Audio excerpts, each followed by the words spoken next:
Raghuvanshi case में कल यानी बुधवार का दिन बहुत अहम होने वाला है। सोनम रघुवंशी और इस केस में गिरफ्तार किए गए चारों अपराधियों को शिलोंग की कोर्ट में पेश किया जाएगा।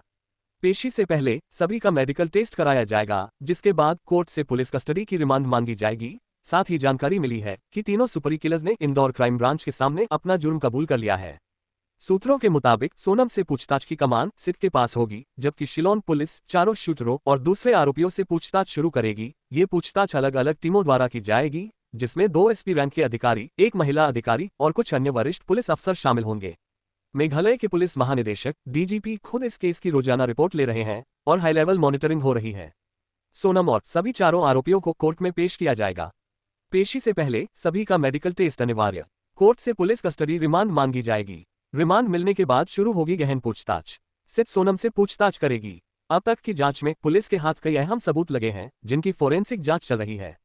एक आरोपी की शर्ट जिस पर राजा रघुवंशी का खून पाया गया, एक टूटा हुआ मोबाइल फोन, एक रेनकोट, हत्याकांड में इस्तेमाल हुआ हथियार, खून से सने कपड़े, कॉन्ट्रैक्ट किलर्स के फिंगरप्रिंट, बरामद इलेक्ट्रॉनिक गैजेट्स और मोबाइल फोन। इन सभी सबूतों की फोरेंसिक जांच करवाई जा रही है ताकि कोर्ट में ठोस केस पेश किया जा सके। इसके अलावा क्राइम सीन रिक्रिएशन और शिनाख्त परेड की तैयारी भी की जा रही है। जानकारी के मुताबिक शिलोंग पुलिस प्लान बना रही है कि सोनम और कॉन्ट्रैक्ट किलर्स को लेकर क्राइम सीन तक ले जाया जाए और हत्या की वारदात का रिक्रिएशन कराया जाए। साथ ही जहां जहां ये आरोपी ठहरे थे वहां भी ले जाकर शिनाख्त परेड कराई जा सकती है।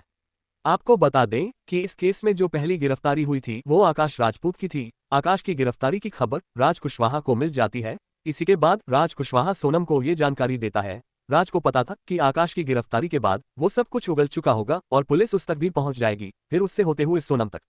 लिहाजा राज कुशवाहा और सोनम रघुवंशी ने फिर एक साजिश रची। उसी साजिश के तहत सोनम अचानक 9 जून की रात गाजीपुर पहुंची, भाई को फोन मिलाया, खुद के जिंदा होने की बात बताई, साथ ही ये कहानी भी सुनाई कि कुछ लोगों ने उसे किडनैप कर लिया था, उसे मारा, पीटा, लूटा और अब बड़ी मुश्किल से वो यहाँ तक पहुंची है। सोनम की इसी कहानी को सुनकर उसके पिता देवी सिंह भी ये मानने को तैयार नहीं है कि उनकी बेटी अपने ही पति की कातिल हो सकती है।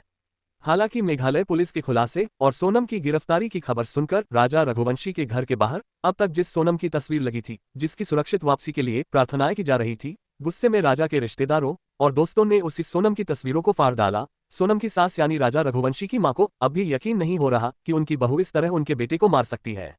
सीसीटीवी कैमरे की एक वीडियो पुलिस को मिली है जो 22 मई की है। तब राजा सोनम के साथ एक होटल के बाहर उसी स्कूटी पर आया था जो उसने किराए पर ली थी। इस होटल में दोनों शायद अपना सामान रखने आए थे। वो वीडियो भी इस केस की गवाही के लिए काफी अहम है।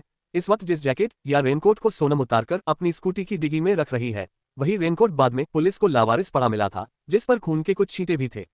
उसी वीडियो में भी साफ नजर आ रहा है कि बीच बीच में सोनम मोबाइल पर कुछ देख रही है या मैसेज टाइप कर रही है, पर यह सब कुछ वो राजा से थोड़ी दूरी पर जाकर कर रही है। कुछ देर के लिए वो स्कूटी पर अकेली बैठी कुछ सोच भी रही है। बाद में राजा और सोनम इस स्कूटी पर यहां से निकल जाते हैं। ये स्कूटी भी बाद में एक होटल के करीब लावारिस मिली थी।